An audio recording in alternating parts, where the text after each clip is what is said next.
روزہ بھی اور قرآن بھی بندے کے لیے شفاعت کریں گے.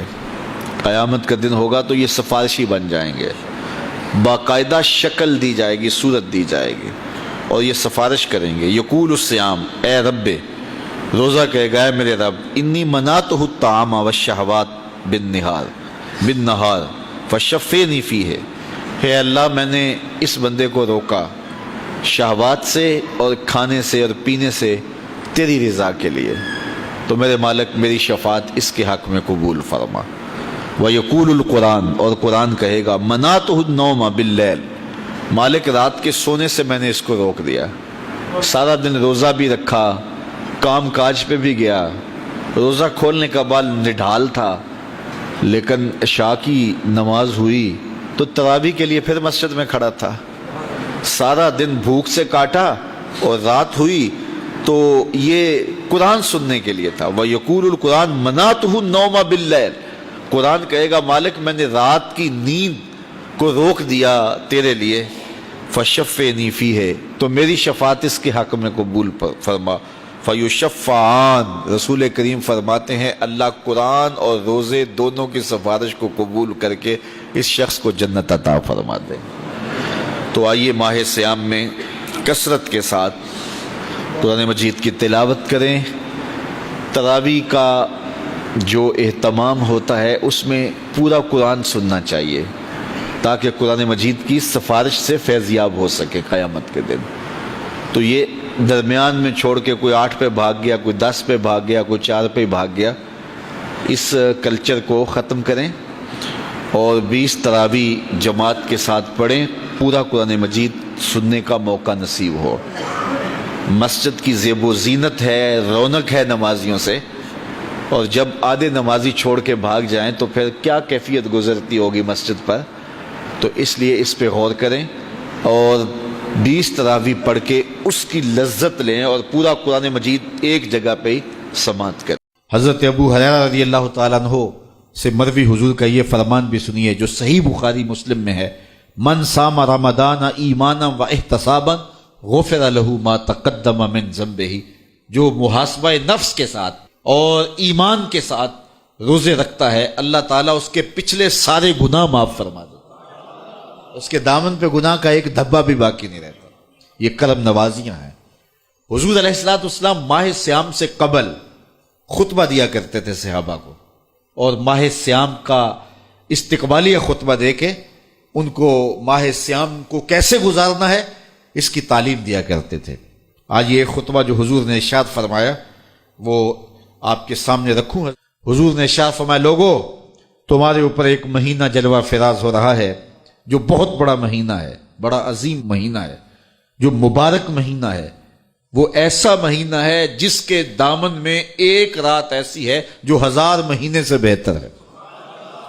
جعل اللہ صیامہ فریدہ، اللہ نے اس مہینے کے روزے کو فرض بنایا. وقیام لیلۃ تطوعا، اور اس کی رات کے قیام کو نفل بنایا. من تقرب فیہ بخصلۃ من الخیر کان کمن ادى فریضۃ فیما سواہ، اور جس نے کوئی اس مہینے میں بھلائی کی تو وہ ایسے ہے کہ جس طرح اس نے فریضہ ادا کیا. اگر کسی نے نفل ادا کیا تو ایسے ہے جس طرح اس نے فرض ادا کیا. ومن ادى فریضۃ فیہ کان کمن ادى 70 فریضۃ فیما سواہ، اور جس نے اس مہینے میں ایک فرض ادا کیا اللہ تعالیٰ اس کو 70 فرضوں کا ثواب عطا کرے. وہ ایسا ہے جس طرح اس نے 70 فرائض عطا کیے. وہو شہر الصبر، وہ صبر کا مہینہ ہے. والصبر ثوابہ الجنہ، اور صبر کا ثواب جنت ہے. وشہر المواسات، ایک دوسرے سے پیار کرنے کا، ہمدردی کرنے کا مہینہ ہے، دکھ بانٹنے کا مہینہ ہے، لوگوں سے محبت کرنے کا مہینہ ہے. وشہر یزاد فیہ رزق المومن، یہ وہ بابرکت مہینہ ہے جس میں مومن کا رزق بڑھا دیا جاتا ہے. من فطر فیہ صائمہ، جس نے اس مہینے کے اندر افطار کروایا کسی شخص کو، روزہ دار کو، کان لہ مغفرۃ لذنوبہ، اللہ تعالیٰ اس کے گناہ معاف فرما دے گا اور اس کو جہنم کی آگ سے آزاد کر دے گا. وَكَانَ لَهُ مِثْلُ أَجْرِهِ، اور روزہ رکھنے والے کو جتنا اجر ملا روزہ افطار کروانے والے کو بھی اتنا ہی اجر دیا جائے گا۔ من غیر ان ینتقص من اجرہ شیئا، روزہ رکھنے والے کے اجر میں کسی کمی کے بغیر اس کے اجر میں بھی کوئی کمی نہیں ہوگی، اور روزہ افطار کرانے والوں کو بھی پورا پورا اجر دے دیا جائے گا۔ قلنا یا رسول اللہ صلی اللہ علیہ وسلم، صحابہ فرماتے ہیں ہم نے عرض کی اے اللہ کے پیارے حبیب، لیسا کلنا ناجد ما نفطر بہ الصائم، ہم میں سے سارے تو ایسے نہیں ہیں کہ جو روزہ دار کو روزہ افطار کروا سکے، غریب لوگ بھی ہیں، مسکین لوگ بھی ہیں، تو سارے لوگ تو ایسے نہیں ہیں۔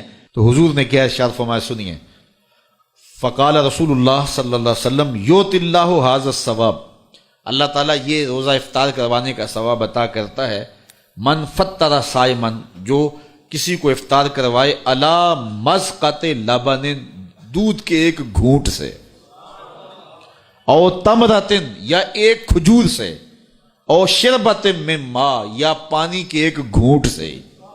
لازمی نہیں ہے کہ بہت سموسے پکوڑے بہت کچھ پڑے ہوئے ہوں اور بڑی فرنیاں شرنیاں ہوں، نہیں، اگر صرف ایک گھونٹ پانی کا پلا دیا، ایک لسی کا گھونٹ پلا دیا، ایک کھجور کھلا دی، تو حضور نے ارشاد فرمایا اللہ اس کو بھی پورا روزہ افطار کرنے کا ثواب عطا فرمائے۔ اور آگے فرمایا واشبع صائمن، اور جس نے شراب ہو کے کھلایا، اس کو صحیح پوری فل افطاری کروائی، تو اس کا اجر کیا، سقاہ اللہ من حوضی شربتا لا یظمأ حتی یدخل الجنہ، حضور فرمایا اللہ اس کو حوض کوثر سے جام پلائے گا یہاں تک کہ وہ جنت میں داخل ہو جائے گا، اور جنت میں داخل ہونے تک 50,000 سال کا دن ہوگا، اس کو دوبارہ پیاس بھی نہیں لگے گی۔ جب جام کوثر مل گیا، جس نے ایک گھونٹ بھی پی لیا، اس کو پھر پورا حشر کا دن پیاس نہیں لگے گی۔ وَهُوَ شَهْرٌ أَوَّلُهُ رَحْمَةٌ، فرمایا یہ وہ مہینہ ہے جس کا پہلا عشرہ رحمت ہے، وَأَوْسَطُهُ مَغْفِرَةٌ، اور جس کا درمیان والا حصہ مغفرت ہے، وَآخِرُهُ عِتْقٌ مِّنَ النَّارِ، اور آخری عشرہ جہنم سے آزادی کا پروانہ ہے۔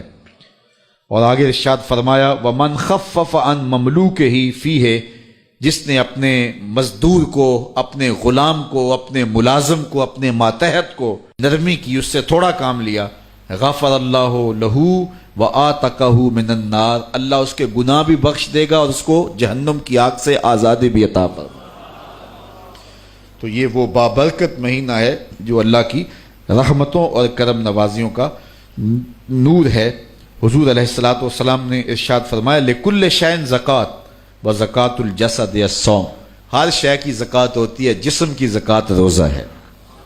تو روزہ جسم کی زکوٰۃ ہے، باطن کا تزکیہ ہے، من کا چراغاں ہے، نفس کی سرکوبی ہے، شیطان سے بچاؤ کا ذریعہ ہے، اور دوزخ سے ڈھال ہے، اللہ کی رحمتوں کا حقدار کرتا ہے، اور اس کی کرم نوازیاں ہمیں نصیب کرتا ہے۔ خوش نصیب ہیں وہ لوگ جو ماہ صیام کو پورے خشوع و خضوع سے گزارتے ہیں۔